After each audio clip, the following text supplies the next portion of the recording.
Mickaël, et on revient maintenant sur ce débat qui a tenu ses promesses et qui vous a passionné. Vous étiez très nombreux à le suivre. Le face-à-face s'est vite transformé en duel et malgré quelques convergences, ce sont bien deux projets distincts qui ont été proposés. Arnaud Boutet, Chloé Lecomte. Lorsqu'il arrive, elle est déjà là. 20h50, les deux candidats se présentent souriants. Sur le plateau, c'est encore le calme avant l'affrontement. Un débat historique, attendu, véritable duel projet contre projet. Sur les questions économiques et sociales, Nicolas Sarkozy et Ségolène Royal ont marqué leur divergence. Premier exemple, les 35 heures.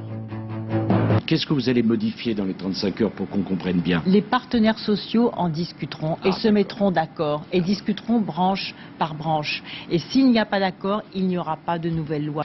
Les 35 heures n'ont pas créé d'emploi et les 35 heures ont été responsables d'autre chose de plus grave encore, c'est la rigueur salariale qui fait que nos salaires sont trop bas. Vous savez ce que les gens ont fait du temps libéré après les 35 heures, qui d'ailleurs, contrairement à ce que vous avez dit, ont créé plus d'1 million d'emplois. Les gens se sont, pour 70% d'entre eux, mieux occupés de leur famille. Autre désaccord, marqué cette fois par une passe d'armes, la fonction publique. D'abord, je n'ai pas dit que j'augmenterais le nombre de fonctionnaires. J'ai dit que je maintenais leur nombre, mais que je redéployais le nombre de fonctionnaires en les retirant là où il n'était plus nécessaire. Au lieu de recruter des douaniers, je recrute des infirmières. Mais non, c'est pas possible, madame, excusez-moi. Ah bon, ce n'est pas possible? Parce que la fonction publique hospitalière, c'est payé par un autre budget que le budget de l'État. Écoutez, vous plaisantez. Pardon, parce que vous pensez que c'est vous qui gérez l'assurance maladie. Non. Et Alors, vous ne pouvez pas redéployer entre les les collectivités territoriales et l'État, et vous ne pouvez pas redéployer entre l'État et l'assurance maladie. Ah ben, mais si non, vous c'est ne pas pouvez vous pas qui faire, décidez. pourquoi voulez-vous accéder aux responsabilités? Eh bien, moi, je le pourrais. Ah bon?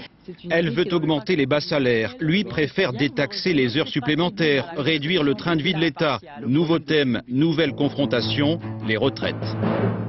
Les lois Fillon, ça consistait à passer à 40 années dans un premier temps, 41 dans un deuxième temps, de cotisation. Voilà.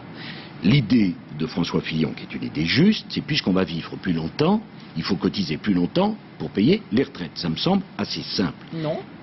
Ça dépend de la pénibilité du travail. Je suis désolée. La pénibilité... Quand il y a un écart d'espérance de vie tel que je viens de vous le dire, non, c'est très injuste. Non, Après 2h40 de débat, tous les thèmes n'ont pas été abordés. Et parmi les sujets oubliés, la défense nationale ou les banlieues.